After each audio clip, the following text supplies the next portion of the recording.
Okay, welcome to Rick's Corner. I'm Rick Drasin.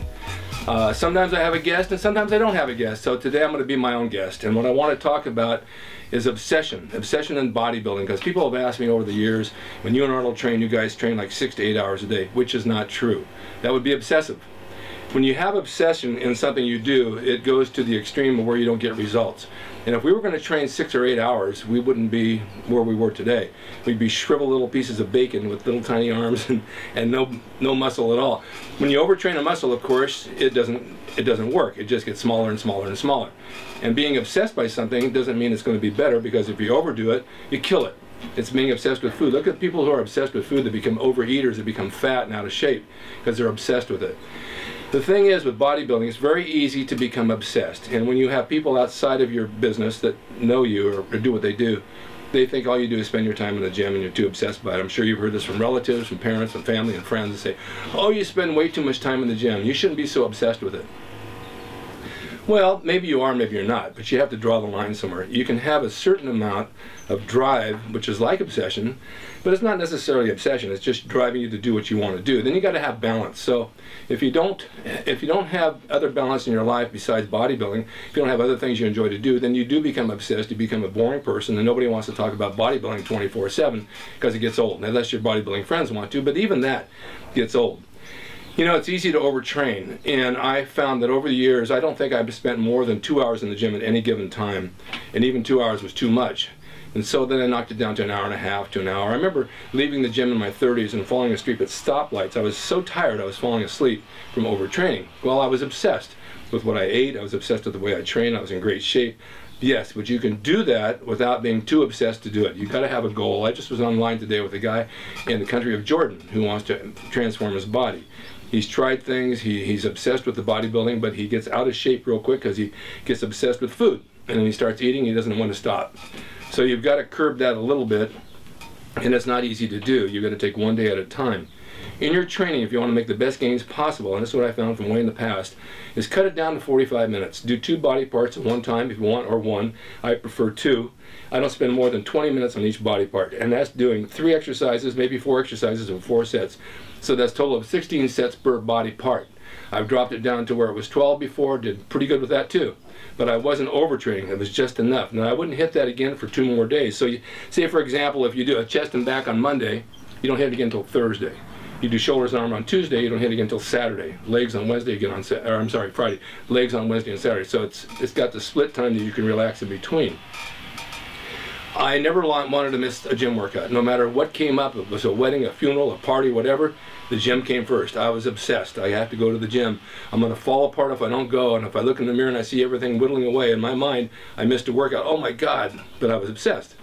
I came to the realization that it doesn't really matter if I miss. If something comes up and I want to go do something, or if I take the day off, it's no big deal. I don't lose anything. In fact, I gain because I got a little bit of rest. I feel today that I'm a little overtrained, so I'm going to take tomorrow off. The obsession turns around and you start to look at it like it's really eating you alive, and it can. I know men who've been obsessed with women to the point of you hear on the news in the morning, the guy was so enraged about his woman, so obsessed he killed her. Well, that's not good. You want to keep that down to a minimal thing because it will drive you nuts. I know that when I was on the road wrestling, I wasn't always able to work out. Back then, they didn't have the rubber bands, but they had springs and handles. I'd hook them under the door and do curls, and from the top of the door and do this and do that. I didn't get a full workout. I got maybe 20 minutes, but boy, I was able to maintain my body and stay in good shape. It was an obsession to a point, but I had to stay in shape for wrestling. So even then, it was like I could get by with very little. I didn't overtrain. Well, overtraining is the monster in all of us, and that's why a lot of times we don't make gains. We were talking about cardio the other day. I had somebody on here speaking about it, and a friend of mine told me, Stan Efferding, in fact, that too much cardio would eat muscle. Now, it's true. And if you see people in the gym, I've seen them, I'm sure you have as well. They're there from 8 o'clock in the morning till 5 in the afternoon. They are obsessed with training. They're on the treadmill all day, running over here, running back. Look at them over the year. They never change. They don't lose any body fat. They lose muscle, and the body fat surrounds the muscle. So in their mind, they're thinking, oh my God, I'm losing everything, and I'm getting fat, but they're overtraining because they're obsessed with training. So you got to draw it down to where it works for you. I wanted to talk about this because it seems to be a big problem, and I want to make it a tip of my week because maybe you'll take it and work with it. And so take a look at yourself, plan your workouts out, plan your meals out. Don't get obsessed with your food.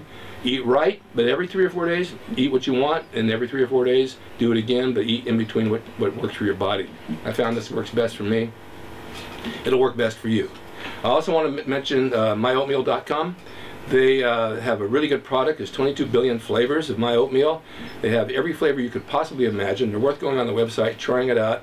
You can make it the way you want. You could add what you want. You could add protein powder. They do that as well. Chia seeds, all kinds of good flavors. It's the best oatmeal I think I've ever had, and that's no kidding. I'm telling you the truth. Also, the Wellness Fitness Nutrition Clinic. Dr. Rodriguez was on here talking about his anabolics and what he does. I want to tell you right now, from my point of view, it's legit, it's real, it works, and you can believe it. I wouldn't have it on there if it didn't. So take a look at those websites. Let me know what you think. Write in if you have any questions about what I'm talking about, and I'll get back to you. And that's my tip of the week. Until then, I'll see you next time on Rick's Corner. So stay tuned, brother.